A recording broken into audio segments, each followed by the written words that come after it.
Hello friends, today I am going to describe the second part of the 100 Dresses 2 from class 10, chapter number 6. So the first thing that we'll discuss today is the introduction part of the 100 Dresses part 2.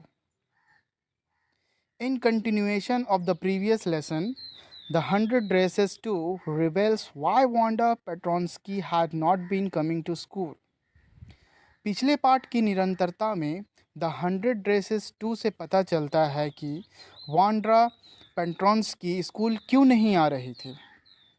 The Petronski family decided to move to a big city where no one would care about their unfamiliar name. Petronski परिवार ने एक बड़े शहर में जाने का फैसला किया जहां कोई भी उनके अपरिचित नाम की परवाह नहीं करेगा. On hearing the note, Maddie and Peggy got anxious as they realized that they would never get a chance for making amends for all the teasing they had done.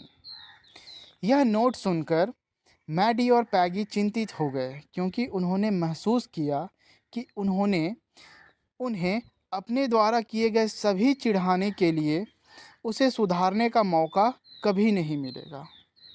Both the girls get revealed only on learning that Wanda liked them and had dedicated one of the 100 dresses drawings to each one of them. दोनों लड़कियों paddy और Maggi को केवल यह जानकर राहत मिलती है कि वांडा उन्हें पसंद करती है और उन्होंने उनमें से प्रत्येक को 100 में से एक पोशाक समर्पित की थी. तो आज हम लोग द 100 ड्रेसेस पार्ट 2 के बारे में डिस्कस करेंगे कि किस तरह से वांड्रा पेंट्रॉन्स्की के परिवार वाले उस शहर से आगे जा रहे थे, मूव कर रहे थे और उन्होंने एक नोट लिखा था जिसमें यह कहा गया था कि वह अपने दोनों बच्चों को कभी भी स्कूल नहीं भेजेंगे. वो एक ऐसे शहर में जाके बसने जा रहे हैं जहाँ पे उनके नाम को लेकर कोई भी कभी भी किसी तरह की बातों को नहीं करेगा, किसी तरह के चिढ़ाने वाले काम को नहीं करेगा. सो आइए हम लोग डिस्कस करते हैं इस पार्ट के समरी को. The 100 dresses 2 summary. The lesson begins with all the students of room number 13 having a lot at the wonderful drawings of Wanda Petronsky. Only then a note is received by Miss Mason from Wanda's father informing that none of his two children will attend the school as they are moving to a big city where no one would judge them for their names. इस कहानी में the 100 dresses part 2 की इस कहानी में यह कहानी start होता है रूम नंबर 13 के सभी स्टूडेंट्स के थ्रू, जहाँ पे वांडा पेंट्रॉन्स्की की बहुत सारे चित्रें लगी हुई थी. A note is received by Miss Mason from Wanda's father. Miss Mason जो वहाँ की टीचर थी, उन्हें एक नोट मिलता है उनके फादर के द्वारा, वांडा के फादर के द्वारा. और Wanda's father informing that none of his two children will attend the school as they are moving to a big city where no one would judge them for their names. और उस note में, उस पत्र में, उस चिट्ठी में वांड्रा के पिता जो रहते हैं वो मिस मैसन को यह बतलाना चाहते हैं कि आज के बाद वे अपने दोनों बच्चों को स्कूल में नहीं भेजेंगे क्योंकि वो एक ऐसे शहर में, एक इतने बड़े शहर में मूव कर रहे हैं, एक ऐसे शहर में जा रहे हैं जहां उनके नाम को लेकर उन्हें कोई भी जज नहीं करेगा. Miss Mason was left shocked and conveyed her disappointment to the class. Maddie was affected by this letter of Wanda's father. She instantly developed an urge to apologize to Wanda. Miss Mason was left shocked and conveyed her disappointment to the class. Miss Mason को जब ये पता चलता है, जब उसे letter मिलता है तो वो बहुत ज़्यादा दुखी हो जाती है और पूरे क्लास में शांति का माहौल छा जाता है. जब ये बात मैडी को पता चलती है कि वांडा के पिता ने मिस मैसन को एक पत्र लिखा है तो बहुत जल्द अपने आप में उसे रियलाइज़ होने लगता है, वो ऐसा सोचने लगती है कि शायद वो वांडा से माफ़ी मांग सके. Peggy and Maddie, the two best friends, rushed to Boggin Heights hoping that the family hadn't moved yet. जब ये बात पैगी और मैडी को पता चलती है कि वांडा और उसके फैमिली, वे दोनों मीन्स उसके पूरे परिवार के लोग इस शहर से कहीं दूसरे शहर जा रहे हैं, तब उन्हें यह एहसास होता है कि उसने जितने भी कार्य किए थे वांडा के साथ, चिढ़ाने वाले कार्य स्पेशली, उन सभी के लिए वो बहुत ही ज़्यादा चिंतित हो जाती है, बहुत ही ज़्यादा सोचने लगती है और जल्दी से बॉगिन हाट की तरफ जाती है। बॉगिन हाट एक जगह का नाम है जहाँ पे वांडा अपने फैमिली के साथ रहती थी। सी मूव टू अ बॉगिन house hoping that she the family hadn't moved yet. यह मीन्स वे दोनों फ्रेंड पैगी और मैडी इस उम्मीद से बॉगिन हाट जाती है, उन्हें ऐसा लगता है कि उसके परिवार वाले अभी भी इस शहर को छोड़ के नहीं गए होंगे। Both of their dismay, there was no sign of life in and around the house. Maddie lost her sleep thinking what a coward she is who couldn't stand against the wrong. Both their dismay means इस तरह की बातों को लेकर जब वो वहाँ पे पहुँचती है तो देखती है कि वहाँ पे कोई भी नहीं है।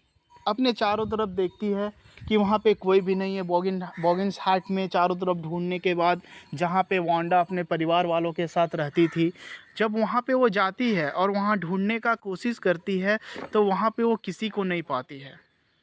वो मैडी अपने आप में बहुत ही चिंतित हो जाती है, बहुत ही दुखी हो जाती है और वो सोचने लगती है कि वांडा क्या इतनी कमज़ोर थी कि वो गलत के खिलाफ़ खड़ा भी नहीं हो सकी। उन्हें ऐसा लगता था, वो वांडा का मजाक इसलिए उड़ाती थी ताकि उन्हें लगता था कि एक फ़नी थिंग को करवा के वो स्कूल के एटमॉस्फेयर को खुश कर सकती थी। उनका बिहेवियर ही ऐसा था कि वह कोई भी नए नाम को सुनती थी या किसी भी विचित्र तरह के चीज़ों के बारे में सुनती थी तो उसको उसका मजाक बना देती थी। तो वैसा उसने वांडा के साथ भी किया, लेकिन वांडा इस चीज़ को लेके काफ़ी ज़्यादा टेंस रहती थी, बहुत ही ज़्यादा दुखी रहती थी, बहुत ही ज़्यादा डिसअपॉइंटमेंट था उसे। और जब मैडी और पैगी दोनों बॉगिन्स हाट पहुँचे और उन्होंने देखा कि बॉगिन्स हाट में ना तो वांडा है ना तो उसके परिवार के लोग हैं, तो वो सोचने लगती है कि वांडा क्या इतनी ज़्यादा कायर थी कि वो गलत के खिलाफ़ खड़ी भी नहीं रह सकी, गलत के खिलाफ़ आवाज़ भी नहीं उठा पाई।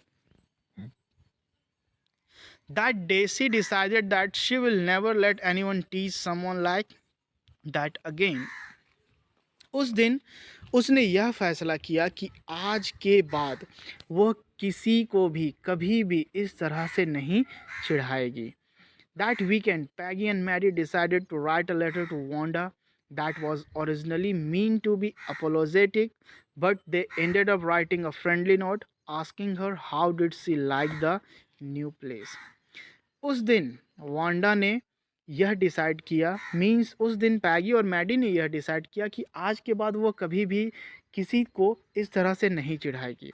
उस वीकेंड को पैगी और मैडी ने मीन्स वांडा को एक पत्र लिखने का फैसला किया, जिसमें वास्तव में वह उनसे माफ़ी मांगना चाहती थी। पैगी और मैडी वांडा से माफ़ी मांगना चाहती थी, लेकिन उन्होंने उस लेटर को ख़त्म कैसे किया, यह पूछकर कि वह नए जगह पर कैसा फील कर रही है, नए जगह पे कैसा महसूस कर रही है। Weeks passed by and there was no reply until one day near Christmas. Means बहुत सारे सप्ताह बीत गए, बहुत सारे वीक बीत गए, लेकिन वहाँ से किसी तरह का कोई भी रिप्लाई क्रिसमस तक नहीं आया। Miss Mason announces that she heard from Wanda. Means Miss Mason ने यह सुना, अनाउंस किया स्कूल में, जो उसने वांडा की तरफ से सुना था। In that letter Wanda wrote she misses everyone and conveyed her intention of gifting one dress each of Maddie and Peggy because she has a whole new lot of 100 dresses lined up in her new house. Miss Mason ने जैसा कि पूरे class में announce किया कि Wanda ने उन्हें एक पत्र लिखा है और उस पत्र में वह लिख रही है, कह रही है कि वह सभी लोगों को बहुत बैडली, बहुत बुरी तरह से, बहुत ज़्यादा मिस कर रही है।